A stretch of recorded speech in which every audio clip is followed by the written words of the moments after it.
Price lord. ದೇವರ ನಾಮಕ್ಕೆ ಸ್ತೋತ್ರ ಉಂಟಾಗಲ್ಪಡಲಿ. ಪ್ರೀತಿಯುಳ್ಳ ದೇವಜನರೇ, ಯೇಸು ಕ್ರಿಸ್ತನ ಹೆಸರಿನಲ್ಲಿ ನಾನು ನಿಮ್ಮನ್ನು ವಂದಿಸುತ್ತೇನೆ. ಕೀರ್ತನೆಗಳು 29ನೇ ಅಧ್ಯಾಯ 11ನೇ ವಚನದಲ್ಲಿ ವಾಕ್ಯ ಈ ರೀತಿಯಾಗಿ ಬರೆಯಲ್ಪಟ್ಟಿದೆ. ಯೆಹೋವನು ತನ್ನ ಜನರಿಗೆ ಬಲವನ್ನು ಅನುಗ್ರಹಿಸುವನು, ಆತನು ತನ್ನ ಪ್ರಜೆಗೆ ಸುಕ್ಷೇಮವನ್ನು ದಯಪಾಲಿಸುವನು ಎಂದು ವಚನ ಬರೆಯಲ್ಪಟ್ಟಿದೆ. ಅಂದರೆ ಪ್ರೀತಿಯುಳ್ಳ ದೇವಜನರೇ, ಕರ್ತನು ತನ್ನ ಜನರಿಗೆ ಏನ್ ಮಾಡುವರಾಗಿದ್ದಾರೆ? ಬಲವನ್ನು ಅನುಗ್ರಹಿಸುವರಾಗಿದ್ದಾರೆ. ಅಷ್ಟು ಮಾತ್ರವಲ್ಲ, ತನ್ನ ಪ್ರಜೆಗೆ ಸುಕ್ಷೇಮವನ್ನು ಆತನು ದಯಪಾಲಿಸುವನಾಗಿದ್ದಾನೆ. ಪ್ರೀತಿಯುಳ್ಳ ದೇವಜನರೇ, ನಾವಿವತ್ತು ಅನೇಕ ವಿಚಾರಗಳಲ್ಲಿ ನಾವಿವತ್ತು ಬಲಹೀನರಾಗಿ ಹೋಗ್ತೇವೆ. ನನ್ನನ್ನು ಬಲಪಡಿಸುವವರು ಯಾರು ಇಲ್ಲ, ನನಗೆ ಸುಕ್ಷೇಮವನ್ನು ದಯಪಾಲಿಸುವವರು ಯಾರು ಇಲ್ಲ ಎಂದು ಅನೇಕ ವಿಚಾರಗಳಲ್ಲಿ ನಾವು ನೆನೆಸ್ತೇವೆ.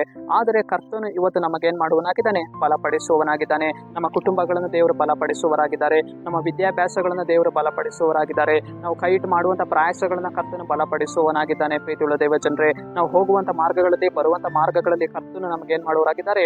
ಒಂದು ಕ್ಷೇಮವನ್ನು ಅನುಗ್ರಹಿಸುವರಾಗಿದ್ದಾರೆ. ನಾವಿವತ್ತು ಅನೇಕ ಕಾರ್ಯಗಳಲ್ಲಿ ಸುಕ್ಷೇಮವನ್ನು ಕಳೆದುಕೊಂಡು ಬಿಟ್ಟಿರ್ತೇವೆ. ಮನೆಯಲ್ಲಿ ಒಂದು ಸಮಾಧಾನವನ್ನು ಕಳೆದುಕೊಂಡಿರ್ತೇವೆ. ಬಿಸ್ನೆಸ್ ಗಳಲ್ಲಿ ಒಂದು ಸಮಾಧಾನವನ್ನು ಕಳೆದುಕೊಂಡಿರ್ತೇವೆ. ಸುಕ್ಷೇಮವನ್ನು ಕಂಡಿರುವುದಿಲ್ಲ.